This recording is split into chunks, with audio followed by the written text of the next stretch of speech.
তার কপালের মধ্যে একটা হীরক খণ্ড ছিল, নাম ছিল কোহিনূর। ৩,৫০০ কোটি মার্কিন ডলার তার দাম। বাংলাদেশের টাকা ভাঙ্গাইয়া ১,০০০ টাকার নোট দিয়ে বস্তা বাইন্ধে যদি আপনাদের মাথায় দিয়ে দেওয়া হয়, নিয়ে সারতে পারবেন না, এত টাকা দাম। ৭০ বছর একজন নারীর কপালের মধ্যে হীরক খণ্ড শোভা পাইল।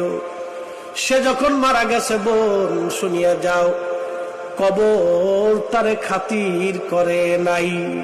কি কথা কর না কেন, ঠিক কিনা? এ নারী ছিল খ্রিস্টান, আল্লাহ খুদা মানত না, কবর তারে খাতির করে নাই, আজরাইল তাকে ছেড়ে যায় নাই, ১ মিনিট তার দেরি হয় নাই। পৃথিবীর সবচেয়ে বড় ডাক্তার থেকে বাঁচাইতে পারে নাই। কি কথা বলে ঠিক? পৃথিবীর সবচেয়ে বড় হসপিটাল থেকে বাঁচাইতে পারে নাই। পৃথিবীর দামি দামি খাবার তার যৌবন ফিরাইতে পারে নাই। পৃথিবীর দামি দামি বিছানা তার জীবন আর ফিরাই দিতে পারে নাই। ভাই বন্ধু আপনজনা, সঙ্গে তোমার কেউ যাবে না রে। ও তোর খালি হাতি একা পথে, বলেন খালি হাতে একা পথে যাইতে হবে মন বেরি। দেখ না মন ঝাঁক মারিয়ে দুনিয়াদারি। বাজান রে, মানুষ মরে যাওয়ার পরে ২৪ ঘন্টা পরে তার পায়খানার রাস্তা দিয়ে পোকা বের হয়। ওই পোকা প্রধানমন্ত্রী চিনে না, রাষ্ট্রপতি চিনে না, প্রধান সেনাপতি চিনে না, বিরাট বড় বিজ্ঞানী ডিসিএসপিওসি কিছুই চিনে না। মানুষ মরে যাওয়ার সঙ্গে সঙ্গে পোকাটা বের হয়ে আসবে। ওই পোকা সারা শরীরে ছড়াই যাবে, দুর্গন্ধ হবে। ওই পোকা ইমাম মুসল্লি চিনে না, ধনী দরিদ্র চিনে না, সারা শরীরে ছড়াই যা গন্ধ ছড়াইতে থাকবে। প্রাণের বিবি ৪০ বছর একসঙ্গে সংসার হলো, স্ত্রী বলবে তাড়াতাড়ি কবরে নিয়ে যান। কলিজার টুকরা সন্তানের জন্য বাবা সুদ খাইছে, ঘুষ খাইছে, হারাম খাইছে, মিথ্যা বলছে, মানুষ ঠকাইছে, মালে কম দিছে, আর একজনের জমি দখল করছে, আর একজনের টাকা মাইরে দিয়া মাথায় বাড়ি দিয়া রক্ত চুষে চুষে খাইয়া সন্তানের জন্য বিরাট বড় বাড়ি গাড়ি বানাইয়া আজ বাবা কবরে চলে গেল। ওই সন্তানটাও বাবাকে কবর থেকে ফিরাবে না, বলবে গন্ধ ছড়িয়ে গেছে, তাড়াতাড়ি কবরে দিয়ে দেন। অতএব দুনিয়ায় কেউ আপন না, ওই কবরে যিনি আপনাকে দেখতে আসবে তিনি নবী, নবী, নবী, নবী। একসাথে বলেন ইয়া রাসূলুল্লাহ। দেখতে আসবে নবী, নবী দেখার জন্য আসবে আপনাকে। দেখে আসি আমার উম্মত কেমন আছে। ইসরায়েলের মুসলমান গোলামি করলে ওই নবীর গোলামি করা লাগবে, ভালোবাসলে নবীকে ভালোবাসবে, আদর্শ মানলে নবীর আদর্শ মানবেন, দল করলে নবীর দল করবেন, জীবন দিলে নবীর পক্ষে জীবন দিবেন, কথা বললে নবীর পক্ষে কথা হবে, স্লোগান দিলে নবীর পক্ষে স্লোগান হবে। হাত উঁচু করে বলেন ঠিক কিনা?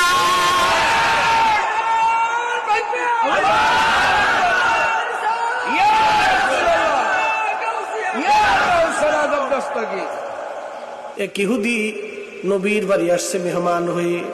আল্লাহর নবী ইহুদিকে সুন্দর করে আপ্যায়ন করলেন। সুন্দর করে আপ্যায়ন করার পরে রাহমাতুল লিল আলামিন আপ্যায়ন করলেন, বিছনা করে দিলেন, রাত্রিবেলা ঘুমাইছে।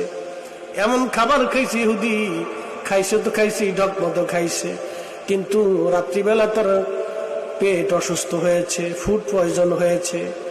রাত্রিবেলা বিছানা, বাথরুম না পেয়ে বিছানার মধ্যে সে বাথরুম করে দিচ্ছে। ইহুদির চিন্তা, আমি এই মেজবানের বাড়ি খাইলাম, এই বাড়িতে আমি ঘুমাইলাম, তার বিছানা নষ্ট করলাম, সকালবেলা যদি দেখে তা আমাকে কি বলবে, আমি চলে যাই। অন্ধকার থাকতে থাকতে ইহুদি পালায়ে চলে গেল, কিন্তু ভুলে তার তলোয়ারটা রেখে গিয়েছিল। ওই ইহুদি এবার চিন্তা করলো, আমি তো ছেলে আসছি কিন্তু তলোয়ার রেখে আসছি, আমার দামি তলোয়ার, এই তলোয়ার হারাইলে তো যাক, লোকটা না হয় আমাকে নয় থাপ্পড় সপ্পর ঘাস কিল ঘুষি মারবে, বাঁকা জাকা করতে পারে, এর চেয়ে বেশি কিছু না। এসে দেখতেছে যে বাড়িতে খাবার খাইছে রহমাতুল লিল আলামিন নিজ হাতে ইহুদির বিছানা পরিষ্কার করে পানি দিয়া। আল্লাহু আকবার। ইহুদি ডাক দেয়া বলেন, ইয়া রাসূলুল্লাহ, ইয়া হাবিবাল্লাহ, নবী গো, আপনি কেন এই ময়লা পরিষ্কার করেন? আল্লাহ নবী ডাক দেয়া বলেন, মেহমান, তোমাকে সারা রাত আমি কষ্ট দিয়েছি, খাবার দিয়ে চলে গেছি, রাত্রিবেলা তুমি কষ্ট পেয়েছো, তোমাকে আমি খোঁজ নিতে পারি নাই, মেহমান, তোমার কষ্ট হয়ে গেছে, তুমি মাফ করে দাও। আল্লাহ নবী উল্টা মাফ চায়, তুমি ক্ষমা করো, মেহমান হিসেবে তোমাকে আমি যত্ন নিতে পারি নাই। এই সেই নবী, মহান চরিত্রওয়ালা নবী। এই নবীর চরিত্র নিয়ে মাঝে যারা কথা বলবো ওদের জন্যই ভেজাল কথা বলেন, ঠিক কিনা? সন্দেহ সন্দেহ কল্পনা করতে পারবেন এত সুন্দর চরিত্রওয়ালা নবী। ইহুদি ডাক দেয়া বলেন, ইয়া রাসূলুল্লাহ, আমার আর বুঝার বাকি নাই, আপনি দয়া করে আমার কালেমা পড়ে দেন, লা ইলাহা ইল্লাল্লাহু মুহাম্মাদুর রাসূলুল্লাহ সাল্লাল্লাহু আলাইহি ওয়াসাল্লাম। ইহুদি সাথে সাথে কালেমা পড়ে মুসলমান হয়ে গেলেন, সাথে সাথে। আর এক ইহুদি আসছে মসজিদের ভিতরে, লুঙ্গির কাপড় সেখানে পেশাব করতেছে মসজিদে নববীতে। যেই মসজিদে 1 রাকাত নামাজ পড়লে 50,000 রাকাতের সওয়াব, ওই মসজিদের মধ্যে ইহুদি লুঙ্গির কাপড় সেখানে ঘুরে ঘুরে পেশাব করে। কত বড় শয়তান, চিন্তা করতে পারছে। সাহাবীরা ধমক দিচ্ছে, এই করো কি? আল্লাহর নবী বললেন, সাহাবীরা থামো, তারে পেশাব করতে দাও। একবার জোরে বলা যাবে মারহাবা। দেখেন, তাকে পেশাব করতে দাও, ঠেকায়ও না। ইহুদি মন মতো ঘুরায় ঘুরায় পেশাব করছে। পেশাব তো সারাদিন করতে পারবে না, যা আছে তা শেষ। আল্লাহর নবী সাহাবীরা বলে, ইয়া রাসূলুল্লাহ, ইহুদি পেশাব করলো আমাদের মসজিদে, বাধা দিলেন না, ঠেকাইতে বললেন না, বাধা দিতে গেলাম আপনি আমাদেরকে নিষেধ করলেন। আল্লাহর নবী বললেন, সাহাবীরা, তোমরা ওই পেশাব ধুয়ে পানি দিয়ে পরিষ্কার করে মসজিদ পরিষ্কার করে দাও। ইহুদি এবার জিজ্ঞেস করল, ইয়া রাসূলুল্লাহ, আপনার মসজিদে পেশাব করলাম আপনার সামনে, আপনি বাধা দিলেন না কেন? কারণ কি? আল্লাহর নবী বলেন, ইহুদি, তুমি পেশাব করার সময় যদি তোমাকে বাধা দেয় তাহলে তোমার কষ্ট হবে, তুমি ব্যথা পাবা। আল্লাহু আকবার। না হয় না, হাত উঁচু করে বলেন আল্লাহু আকবার। উনি সেই নবী, এই কোরআন বলতেছে, ওয়া ইন্নাকা লাআলা খুলুকিন আযীম, আপনি মহান চরিত্রের আধার, মহান চরিত্রের অধিকারী। নবীর মসজিদে পেশাব করলে ইহুদি ধমক দিলেন না, থাপ্পড় মারলেন না, গাল দিলেন না, পেশাব করতে নিষেধ করলেন না, উল্টা সাহাবীদেরকে বললেন, পেশাব পরিষ্কার করে সাফ করে পরিষ্কার করে দাও। ইহুদি, তোমার কষ্ট হবে বিধায় আমি তোমাকে পেশাব করতে বারণ করি নাই। ইহুদি বলতেছি, ইয়া রাসূলুল্লাহ, আপনি আমার কষ্ট দেখলেন, আপনার কষ্ট দেখলেন না, বুঝতে আর বাকি নেই, আপনি আখিরি নবী, কালেমা পড়ে আমারও মুসলমান ভাই। আল্লাহু আকবার। হযরত ওমরকে যুবক বলে, হুজুর, আমিরুল মুমিনিন, খলিফাতুল মুসলিমিন, জুব্বা কই পাইছেন? জুব্বার আগে হিসাব দিয়ে খুতবা আপনি দিবেন। সুবহানাল্লাহ বলা যাবে? এটার নাম জবাবদিহিতা। কি জবাবদিহিতা? যদি জবাবদিহিতা বন্ধ হয় তখন সমাজ নষ্ট হয়ে যাবে। জবাবদিহিতা, এটার নাম ইসলাম।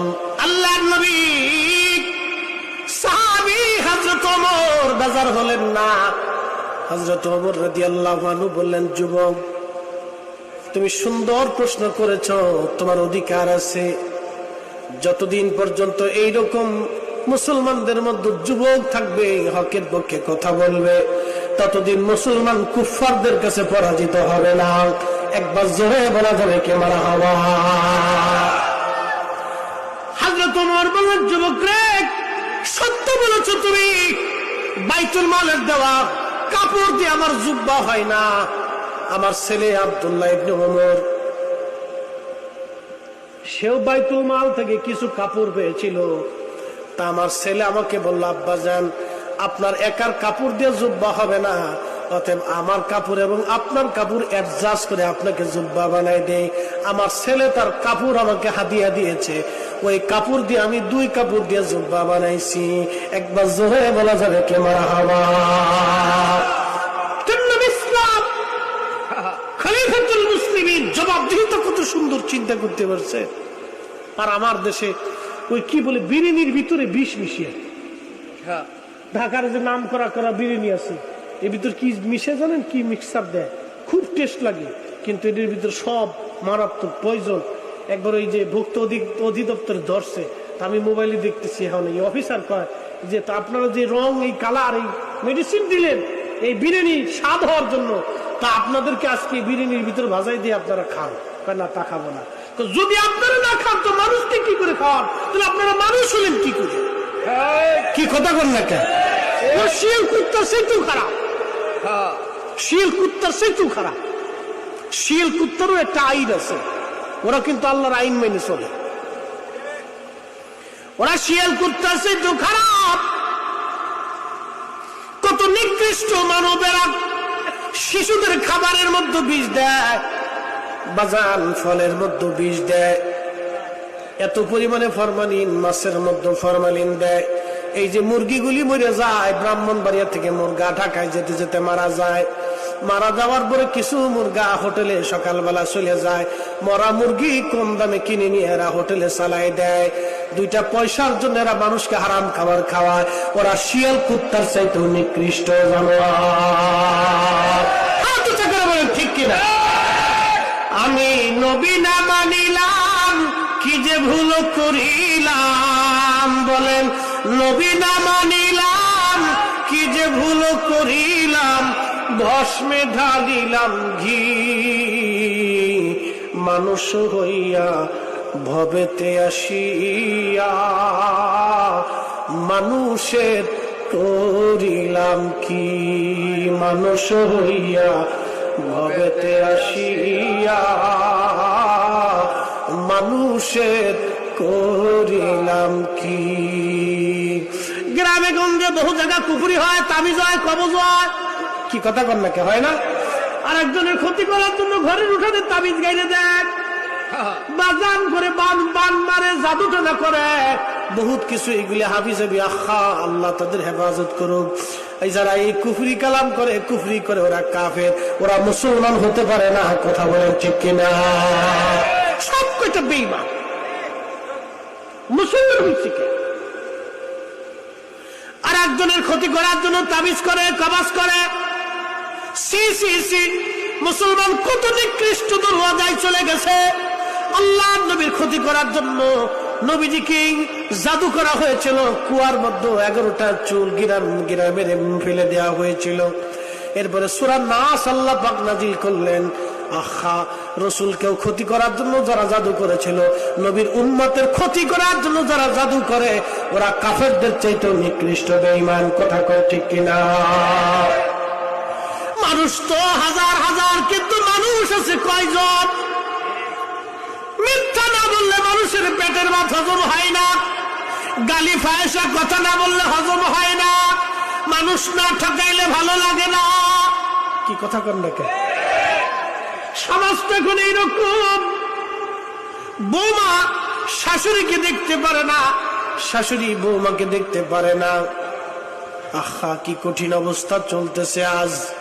সবাই আর স্বার্থের পাগল হয়ে গেল, দুনিয়ার পাগল। এই জন্য আল্লাহ নবী বলতেন, উম্মত তোমরা শিরিক করবে আমার তেমন ভয় হয় না, কিন্তু আমি ভয় পাই দুনিয়া পাইয়া আল্লাহ রসুল তোমরা ভুলে যাবা। দুনিয়ার সম্পদ অর্জনের প্রতিযোগিতা তোমরা আল্লাহ রসুল তোমরা ভুলে যাবা, আল্লাহ থেকে জুদা হয়ে যাবা, কোরআন থেকে জুদা হয়ে যাবা। আজকে যার যত টাকা হয় সে তত দিন ও ইসলাম থেকে তত দূরে চলে যায়। কি কথা বলে ঠিক কিনা?